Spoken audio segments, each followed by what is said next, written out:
Next question है जिसका भी हम लोग सॉल्यूशन देखने वाले हैं। तो ये हमारा क्वेश्चन है, इसमें कह रहा है कि 50 ml of 16.9% solution of AgNO3 is mixed with 50 ml of 5.8% NaCl solution. यहाँ पे AgNO3 का सॉल्यूशन है, उसको मिक्स किया गया NaCl के सॉल्यूशन में, और पूछ रहा है जो प्रिसिपिटेट बनेगा उसका कितना मास बनेगा, और इसका जो है कंसंट्रेशन दिया हुआ है परसेंटेज के फॉर्म में। तो यहाँ पे 16.9% सॉल्यूशन दिया हुआ है AgNO3 का। तो 16.9% का क्या मतलब हुआ? इसका मतलब हुआ 16.9 ग्राम ऑफ AgNO3 ये प्रेजेंट होगा इन 100 ml सॉल्यूशन। तो अगर 100 ml में 16.9 ग्राम प्रेजेंट है तो 50 ml में ठीक उसका आधा प्रेजेंट होगा, तो 50 ml में हमारे पास 16.9/2 ग्राम AgNO3 प्रेजेंट होगा। तो ये हो जाएगा हमारे पास 8.45 ग्राम AgNO3। तो बेसिकली हम कह सकते हैं हमारे पास 8.45 ग्राम AgNO3 दिया हुआ है। अब उसी तरह से हमारे पास NaCl है, तो NaCl का 5.8% दिया हुआ है, तो इसका भी वही मतलब हुआ कि 5.8 gram of NaCl in 100 ml solution. तो यहाँ पे हमारे पास 50 ml सॉल्यूशन है, तो 50 ml में 5.8 का हाफ जो है वो प्रेजेंट होगा, तो 5.8/2 ग्राम NaCl प्रेजेंट होगा, जिसकी वैल्यू हो जाएगी 2.9 ग्राम। तो बेसिकली हम कह सकते हैं कि जो सॉल्यूशन मिक्स किया गया है उसमें 8.5 ग्राम AgNO3 है और 2.9 ग्राम NaCl है। अब ये दोनों आपस में रिएक्ट करेंगे, तो रिएक्शन जब होता है तो वो नंबर ऑफ मोल के अकॉर्डिंग होता है। एक बैलेंस्ड केमिकल इक्वेशन हम लिखते हैं, फिर नंबर ऑफ मोल के अकॉर्डिंग रिएक्शन होता है।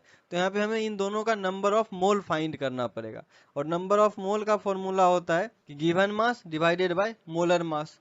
तो यहाँ पे अगर हम नंबर ऑफ मोल फाइंड करें तो AgNO3 के लिए पहले फाइंड करते हैं।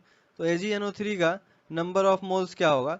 तो गिवन मास है 8.45, और AgNO3 का मोलर मास जब हम लोग यहाँ से कैलकुलेट करेंगे, ये जो गिवन मास दिया हुआ है 107, 14, 16, Na का 23, Cl का 35.5, यहाँ से जब AgNO3 का मोलर मास कैलकुलेट करेंगे तो AgNO3 का मोलर मास आएगा 170 ग्राम। तो यहाँ पे given mass upon molar mass करेंगे तो number of mole of AgNO3 जो आएगा वो 0.049 आ जाएगा। अब सिमिलरली हमें नंबर ऑफ मोल कैलकुलेट करना है NaCl का, तो NaCl के लिए भी given mass divided by molar mass. तो गिवन मास हमें दिया हुआ है 2.9 ग्राम, और इसको डिवाइड करेंगे मोलर मास से, तो NaCl का जब मोलर मास कैलकुलेट करेंगे तो वो 58.5 आएगा। यहाँ से आप देख भी सकते हैं, इसका है 23, इसका है 35.5, तो इसको जब ऐड करेंगे तो 58.5 आ जाएगा। तो इसको जब डिवाइड करेंगे तो इसका भी वैल्यू 0.049 आ जाएगा। तो यहाँ पे दोनों का हमारे पास 0.049 मोल आ गया। तो अब हम लोग क्या करेंगे, इसका पहले रिएक्शन लिखेंगे। तो हमारे पास रिएक्शन क्या होगा कि AgNO3 जो है वो रिएक्ट हो रहा है NaCl से।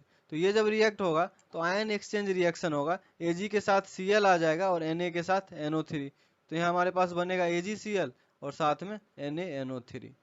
अब AgCl जो है ना ये प्रिसिपिटेट बनाता है, तो हमें बेसिकली इसका मास पता करना है, क्योंकि ये दोनों जब आपस में रिएक्ट करेंगे तो AgCl और NaNO3 बनेगा। NaNO3 तो सॉल्यूशन में सॉल्यूबल होगा, लेकिन AgCl जो है ये प्रिसिपिटेट बनाएगा। तो यहाँ पे ये बैलेंस्ड रिएक्शन हमारे पास है, तो बैलेंस्ड रिएक्शन होने का मतलब कि AgNO3 का 1 मोल NaCl के 1 मोल से रिएक्ट करके AgCl का 1 मोल और NaNO3 का भी 1 मोल बनाएगा। लेकिन यहाँ पे हमारे पास AgCl का भी 0.049 मोल है और NaCl का भी 0.049 मोल है, तो इसका 0.049 मोल इसके 0.049 मोल से रिएक्ट करेगा, और इसका 0.049 मोल और इसका भी 0.049 मोल बनाएगा। लेकिन हमें इसका मास बताना है, तो इसका हमें अगर मोलर मास पता हो तो उसको 0.049 से मल्टीप्लाई कर देंगे, तो वही हमारा हो जाएगा इसका मास।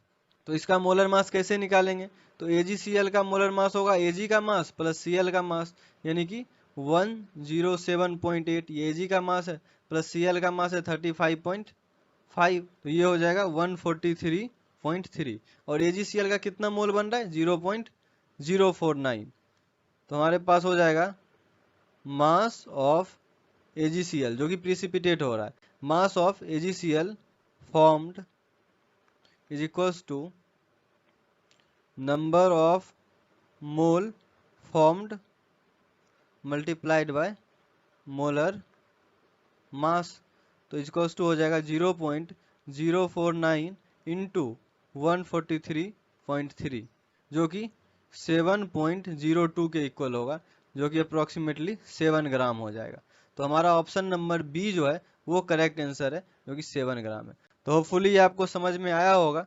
इसमें हमने सबसे पहले क्या किया, जो परसेंटेज में कंसंट्रेशन दे रखा है उससे हमने निकाला कि कितना ग्राम AgNO3 का कितने ग्राम NaCl से रिएक्ट कर रहा है। लेकिन हम जानते हैं कि कोई भी रिएक्शन जो होता है वो अपने मोल के अकॉर्डिंग होता है, ग्राम के अकॉर्डिंग नहीं होता है। तो हमने ग्राम को मोल में कन्वर्ट किया और उससे हमें पता चल गया कि कितना मोल AgCl फॉर्म होगा, क्योंकि प्रिसिपिटेट जो है वो AgCl का ही बन रहा है।